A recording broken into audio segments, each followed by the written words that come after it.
Да. Првин да го изразам мојата чест, значи да ви се заблагодарам за поканата. И јас сум релативно нов новинар во Дневниот вестник на албански јазик журнал. И кога ми се укажа можноста, веднаш прифатив да бидам дел од овој семинар организиран од Мегијаши во Кичево.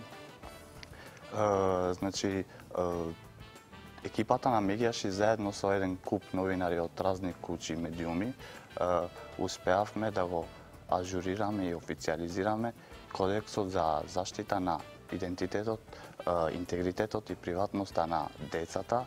И овој кодекс содржи еден збир усвоени начела каде што новинарите треба и медиумите да ги почитуваат при известување на насилства, значи, и каде што се има сексуална злоупотреба на децата и педофилија. Значи, заедно со екипата на Мегијаши ние успеавме да запишеме уште едно барање и тоа барање истото да биде пратено до судот. Во тоа барање баравме, значи, да во судовите приоритет да бидат, значи, предметите каде што има злоупотреба на сексуална злоупотреба на децата, има насилства, педофилија. И во едно баравме, значи, и таму да казната за злоставниците да биде 2 пати од актуелната, значи, казна, а за рецидивистите да биде, значи, доживотна затворска казна. Така. Добро, од ова што досега го кажа, можеме да сублимираме дека две важни работи завршивте. Го ажуриравте кодексот и го направивте писмото кое што ќе биде испратено до сите судови во нашава земја. Меѓутоа, она што сакам од тебе да го слушнам, твоето видување за известувањето. Како беше порано, како после оваа обука ти ќе известуваш? Јас, како релативно нов новинар, кога си отидов таму, мислев дека знаам многу работи за оваа тема, па кога отидов на семинарот, значи сватив дека некои работи, туку многу работи не сум ги слушнал и не сум ги прифатил така како што треба да бидат. Што, например? Например, досега го фотографираше детето, му се гледаше ликот, например? Кога направив некој прилог, кога ќе направив, јас сум мислел дека треба да се откриват и идентитетот на детето или, например, на неговото семејство, или ке слика во куќата на детето или нешто слично. Зошто мислиш дека треба тоа да го содржи твојот прилог, твојот текст во весникот? Па да биде поприфатлив за граѓаните, значи да биде почитливо, да се направи сензација, сензација, да. Но сега научив дека не треба да правиме во прилогот сензација, туку да го направиме прилогот за интерес на детето да биде, значи да не се повреди, да се заштити идентитетот на детето, интегритетот и приватноста на детето. Значи да се информира правилно, меѓутоа да се заштити интегритетот и личноста на детето, а воедно и неговите права запишани во конвенцијата. Роза, ќе може ли од вас да чуеме што содржаа работилниците, како се одвиваше сето тоа на оваа обука? Да. Значи, јас да се заблагодарам на оваа покана, што можам да бидам дел од оваа емисија и со голема чест и особено задоволство да известам за една таква обука, која што за мене беше прва од таков тип и во исто време е и многу битна, многу е важна, бидејќи се научија, како што кажа и мојот колега, многу важни работи за децата. Значи, самата обука гласеше со соодветно информирање во случаи на сексуална злоупотреба на деца и педофилија и како што слушнавте се одржани во Кичево, во куќата на уметноста од 21 до 23 септември. Значи, тој тренинг се состоеше од низа интерактивни работилници, каде што сите интерактивно соработувавме во текот на тие неколку дена, значи петокот, саботата и неделата до пола ден. Првата работилница беше воведна работилница, каде што изгледавме неколку случаи, студии на случаи од несоодветно информирање од страна или на некои новинари кои што досега ги направиле на телевизиските куќи и по други медиуми.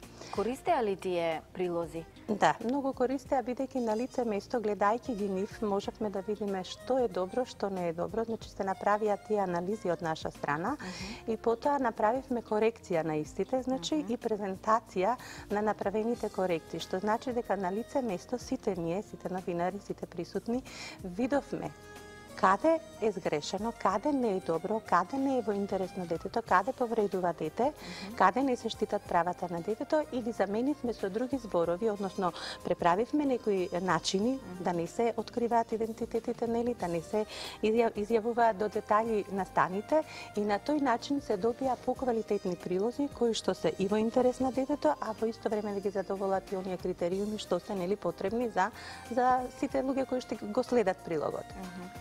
Еве Менсур вели дека ова е големо искуство за него, но дали Менсур научивте дека не треба да се штитат само правата на детето, туку во овие прилози, во овие текстови треба да се заштити и семејството, бидејќи на некој начин повредувањето на семејството нели.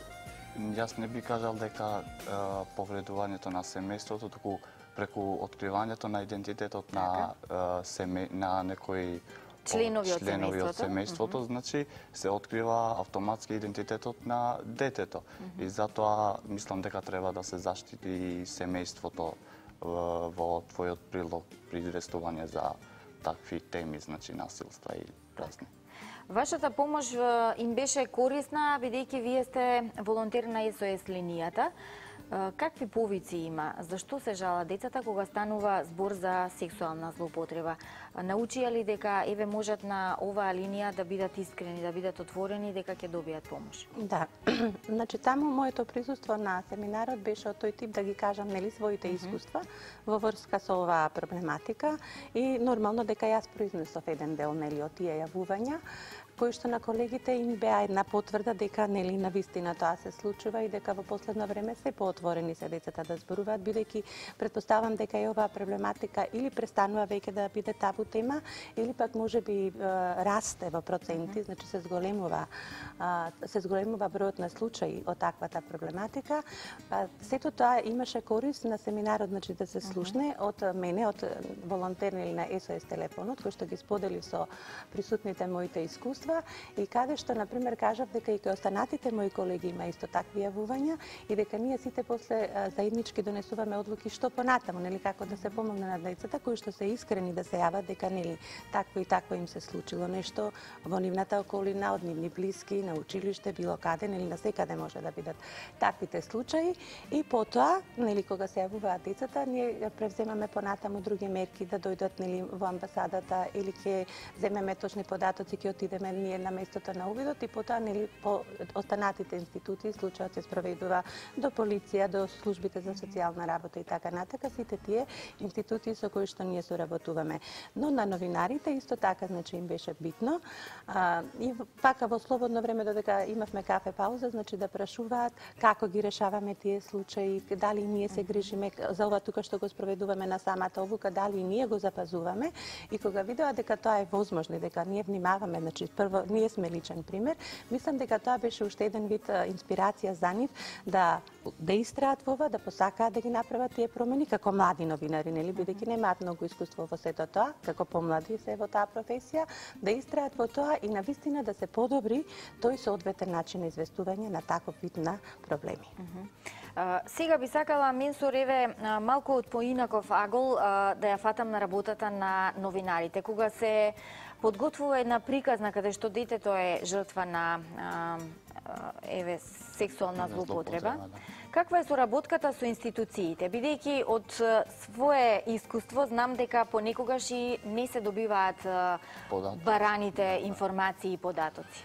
Точно е дека не се добиваат тие барани податоци и информации, бидејќи е многу тешко да се дојде до такви податоци кога се го прашаат институциите. Некалко делуваат многу резервирано или ќе ти кажат тебе ти треба, например, темата прилогот да ти биде готова до 4-5 сат, дека јас работам во весник, а морам да го земам во изјава, значи некој министер да, или портпарол, па ќе ти каже, ај утре јави ми се, ќе ти ја кажам информацијата, а мене ми треба итно, па на него не му интересира дека на тебе ти е итно прилогот да го објави за утре и да го запечатиш во весникот. Него му е битно на него да не се објави воопшто тој прилог, каде што автоматски има критики, значи, врз тие институции. Така, со тоа се отежнува работата на новинарот и не може да се направи комплетната приказна онака како што се бара, иако внимаваш на заштита на правата на детето, нели? Писмото кое што го спомнавме на почетокот од разговорот, срочено таму на оваа обука, ќе биде испратено до сите судови. Што содржи тоа писмо и колку бевте единствени во создавањето на писмото? Прво би спомнала јас за кодексот, односно за... Ке ве прашав и за кодексот секако. Да, предходно, нели, предходеше, прво беше кодексот. Значи, толку се внесовме сите во работата на кодексот, бидејќи добивме првично еден нацрт кој што го изработиле пред 3 години. А вие по тој редослед работевте кодекс, па после писмото. Точка по точка, значи еве, и пред малку гледавме фотографии, еве и сега ова е групата која што учествуваше на обуката. Така, да. Добро. Значи, точка по точка се сработуваше од кодексот со многу големо внимание, со внесеност во сите зборови што беа внатре, затоа што еден збор може клучна промена да направи. Например, со додавање на зборот секогаш во некои од точките, во поголемиот број на точките, многу поголема важност доби самиот настап, дека не некогаш, туку секогаш треба да се внимава да не се прави дискриминација, да се заштитуваат тие права на детето, идентитетот, интегритетот, за која што малку повеќе нели ке зборува и колегата. Меѓутоа, после тоа, аналогно, откако се заврши тој кодекс, откако утре дента се презентираше, нели го видовме во нова верзија и сите бевме на некој начин воодушевени, какво дело сработивме. Со таа наша внесеност и со таа посветеност, навистина се подобрија сите точки, сите имавме задоволство и на лицата и вака јавно го изразувавме каква нова верзија се создаде и бевме тврсто убедени дека пак и некој следен пат, кога нанова повторно ќе се навратиме на тој кодекс, дека ќе има уште подобар квалитет, затоа што нели во меѓувреме и ние како луѓе еволуираме и секојдневието еволуира, созреваме и нормално е сите работи да имаат промена на подобро. Не може да биде дадени еднаш за секогаш. Така што писмото после следеше како едно барање срочено во пократки црти до судиите што очекуваме од нив за нешто што е најважно во државата. Еве нешто од писмото, може ли да ни кажете?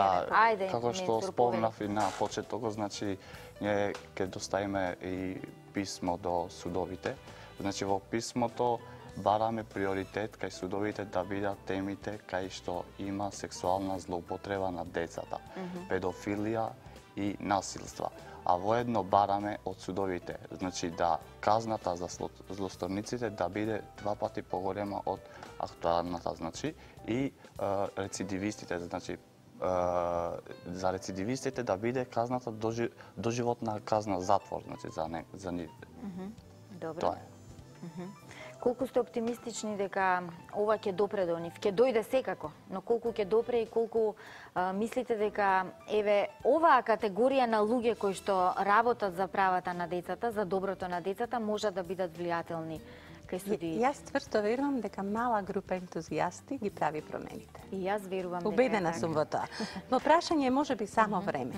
Еве да речеме и за низа други промени што детската амбасада ги направила, еве во законот на пример за педофилите, нели, за иста подолга казна.